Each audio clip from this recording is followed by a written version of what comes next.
Hey, buddy, watch this.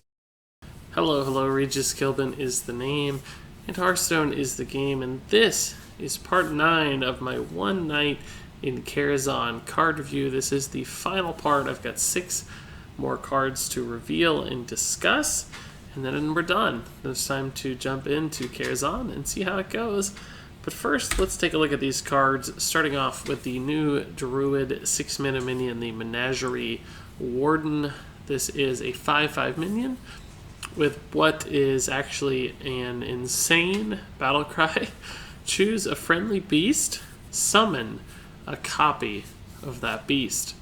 So that's right, this is the kind of card that would be totally overpowered if there were any beasts in the game that were super strong at 5 mana and had a very high likelihood to survive.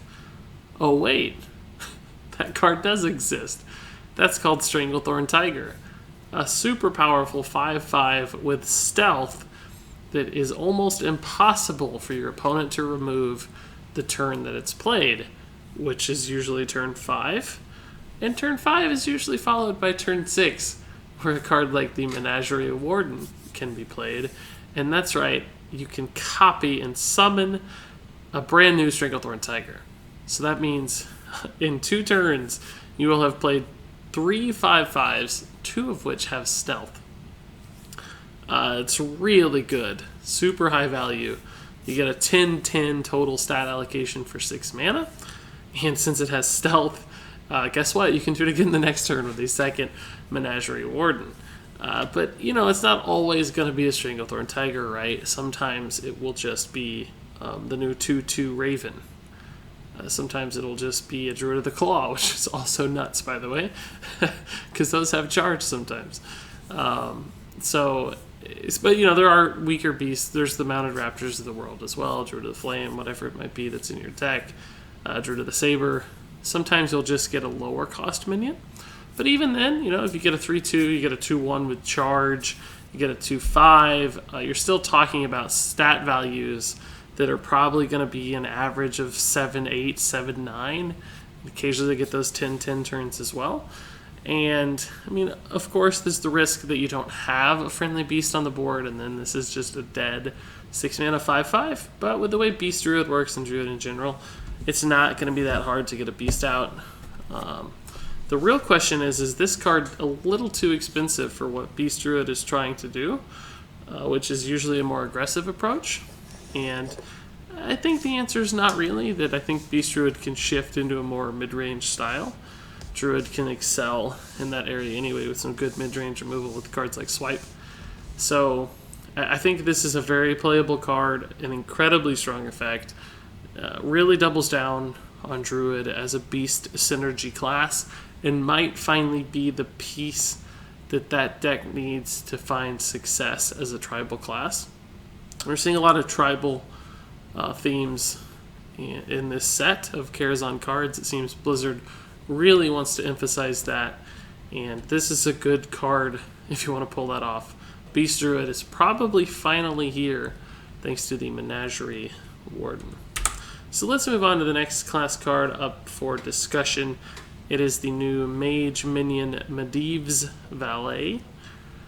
And it's a 2-mana, 2/3 with a stupidly good battle cry. If you control a secret, deal 3 damage.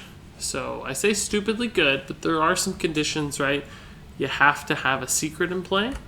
And since this is a 2-mana minion, typically as a mage, you will not have a secret in play on turn 2. In fact, it's going to be very difficult or impossible even to have a secret in play on turn 2 as a mage. So this is not a card that is going to contest super aggressive decks all that well until turn 4 or 5, which it could still be very relevant. If you get a secret out on 2 with a coin, you can follow it up with this card. You can follow it up on turn 4 after a secret with 2 Medivh's Valets to really contest the board. When it works, it's like a baby fire elemental, which is really strong. It's a very cheap deal 3 damage, because you can kind of think about it, it's like a Frostbolt, right? But you also get a 2/3 minion, which is nuts for 2 mana. That's what Frostbolt costs anyway. So there's a lot of upside here if you do have the secret.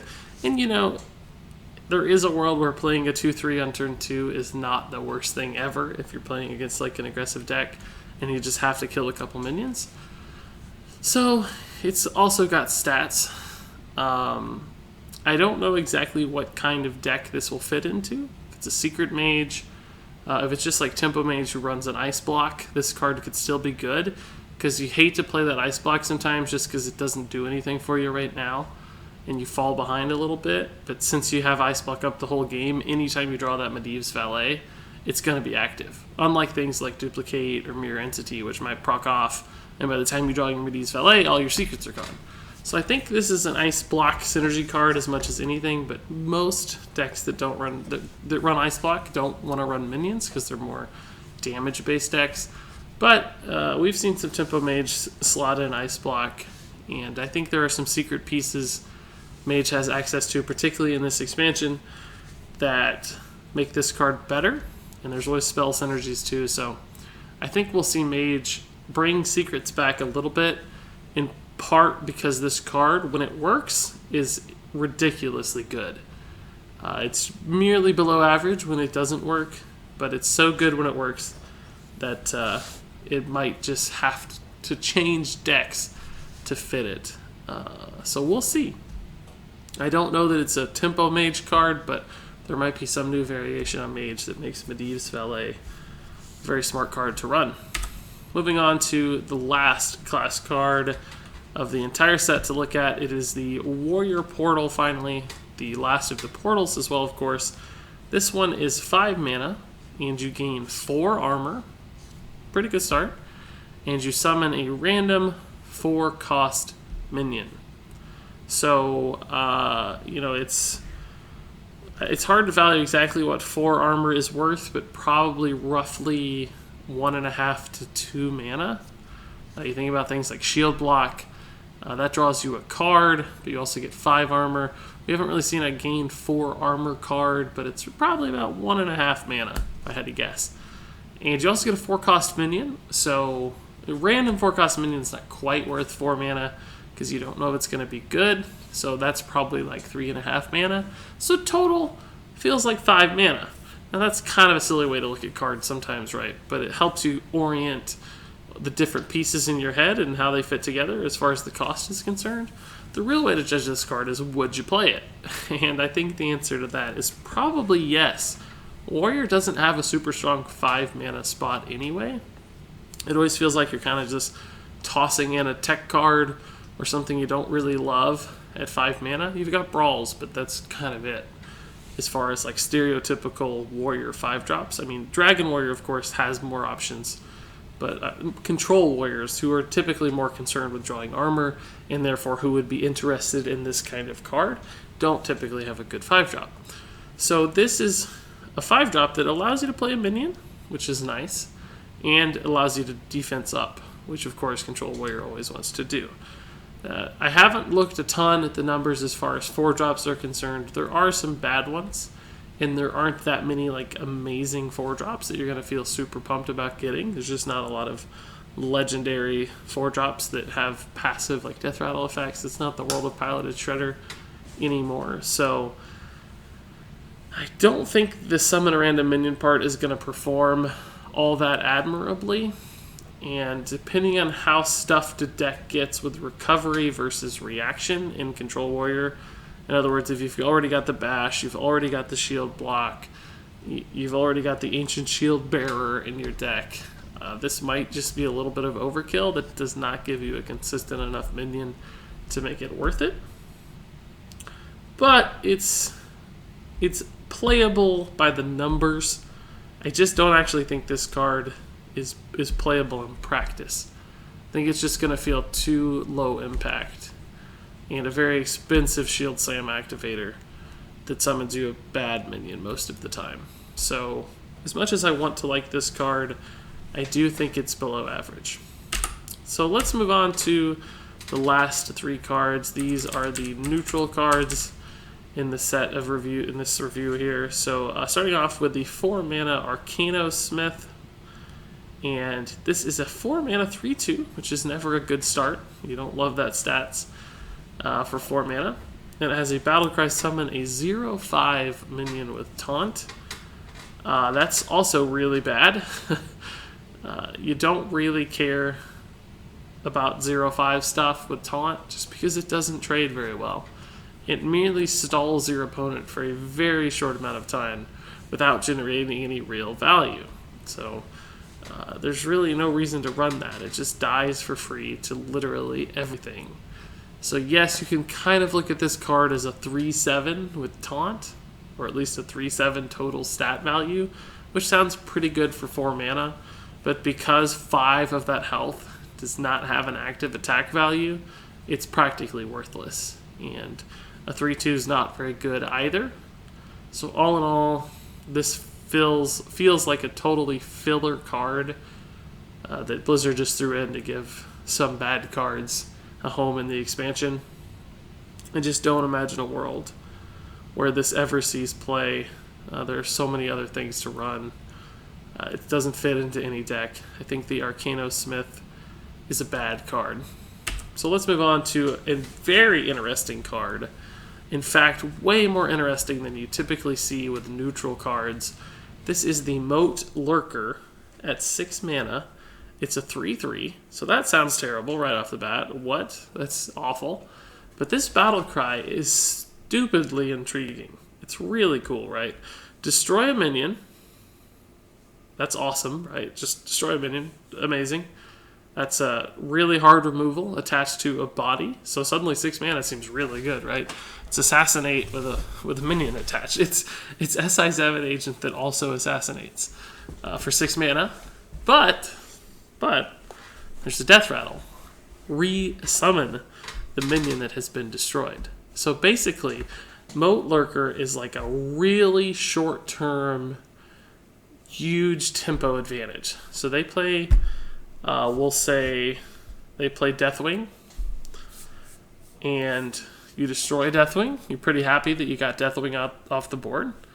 But then they have a Fiery War Axe, they kill your Moat Lurker, and Deathwing comes back. So basically it buys you a turn to do something, whether that's to find an answer or just kill them with your own lethal, to develop the board to trade into Deathwing. Moat Lurker is a card that buys time.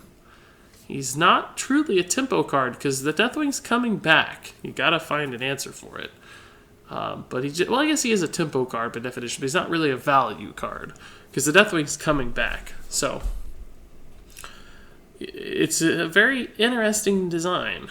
The question is it good enough to run?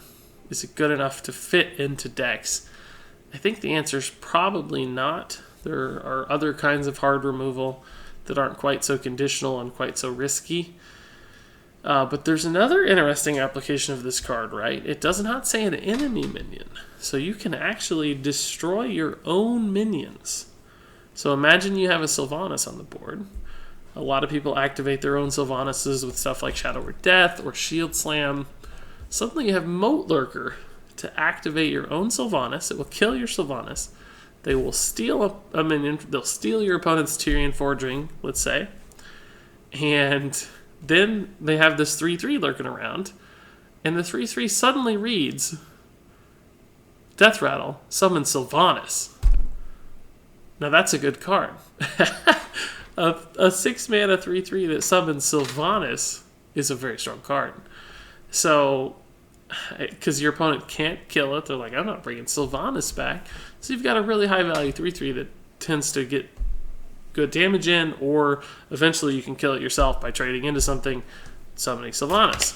So, I don't know. I think it's so flexible in that you can sometimes get rid of the threat to win your game, like clear the taunt to kill them, or just stall to find lethal, stall to find polymorph, stall to find hex. But other times, you can simply use it on your own side of the board and benefit perhaps even more depending on what cards you work with it. So, I don't know, Moat Lurker is going to be fun. I think it's a good card. It actually has surprisingly strong effect, and one of the neatest designs in Hearthstone. I kind of can't believe this wasn't a legendary or tuned up a little bit as like a 4/4, but I'm very excited to see this card in play. And that said, there's one last card that I think is also very well designed and quite intriguing. It is the Violet Illusionist, a 3-mana 4/3. So bundle of stats for 3 mana. That's a good total amount of stats. I think you'd typically prefer it to be a 3/4, just so it trades a little better into early game boards. But, 4/3 is not bad at all for 3 mana. So it has a very cool effect. During your turn, your hero is immune.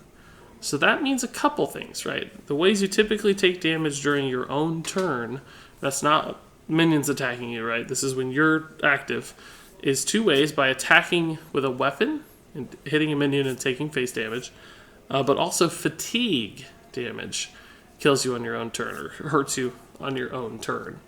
So I think that this card is going to fit into both of those kind of archetypes. Weapon classes can use this to effect, particularly a warrior with the cards like Fool's Bane. So suddenly that Fool's Bane that forced you to attack 4 minions, doesn't force you, but allows you to attack 4 minions in a single turn, but really hurts, suddenly it doesn't hurt anymore.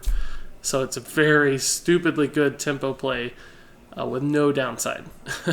So that's going to be a strong combination, but also just in a class like Rogue, who tends to take a lot of hits, this could mitigate some of that, sometimes allowing you to ping off that Flame Breathe Faceless with your weapon, and instead of taking 7 damage, you take 0 damage, while also building up a board with a solid 4-attack minion that can test the next thing. But also, I think it's got some promise in mill decks, like Mill Rogue in particular. Mill decks have to do a thing where they keep more cards in their deck than their opponent. They want to be 3, 4, 5 cards farther behind in the draw than their opponent. So sometimes it makes it hard to play cards that don't draw cards symmetrically, in other words, for both you and your opponent, because you don't want to get too far ahead in the count by playing your own card draw. But that's no longer a risk with Violet Illusionist, because now when you get to turn 10 and you have all those Cold Light Oracles, you can drop your Violet Illusionist first, even if you're empty, as long as you and your opponent are both empty. With Violet Illusionist, you can play those 3 or 4 Cold Light Oracles, let's just say 2 or 3, more realistically. 2 or 3 Cold Light Oracles, draw 6 cards, which traditionally would do a ton of damage to you, right? I'm not doing the math, but it's like 20 plus damage. But now you won't take any of that damage. But your opponent, of course, will still take all the damage, killing them off with Mill Rogue Lethal, as Mill Rogue is traditionally done. But this gives you a ton of more flexibility, both designing a Mill Rogue deck, but also executing that killing blow with a Mill Rogue deck, which sometimes that math can be a little shaky, and if they haven't drawn a lot, or things went wrong, or your health is low, sometimes you just can't get lethal without killing yourself. But Violet Illusionist as a trump card totally removes all that risk. So if she's not played in weapon classes, she may very well be a centerpiece for mill-style decks, which I think is super cool. It's not a playstyle I like to play or play against, but I think it's good for Hearthstone to have some alternative win conditions. And Mill is one of those that we haven't really seen all that successful yet. But Violet Illusionist, as a surprisingly random, just average, neutral card, could really fundamentally change Hearthstone, which is quite intriguing. So this is an above-average card. In fact, I'll say this is a good card, just because that effect is so powerful. This is a good card that will see play. This is an above-average card that will see some play. This is a bad card that will never be played. This is a below-average card that won't be played. This is an above-average card that might see some play. And this is a good card that will see some play. And that said, that's all 45 cards in the One Night in Karazhan Adventure. That's going to do it for me in this review. Thanks so much for spending all this time with me taking a look at these cards. Some great ones, some terrible ones, a lot of weak ones, I'd say. But all that said, I'm still really excited to hop into the adventure and, of course, take these cards out onto the ranked ladder and start building some crazy fun, exciting, and hopefully powerful new decks. If you have any questions or comments, you know where to leave them. It's going to do it for me, And until next time, game on.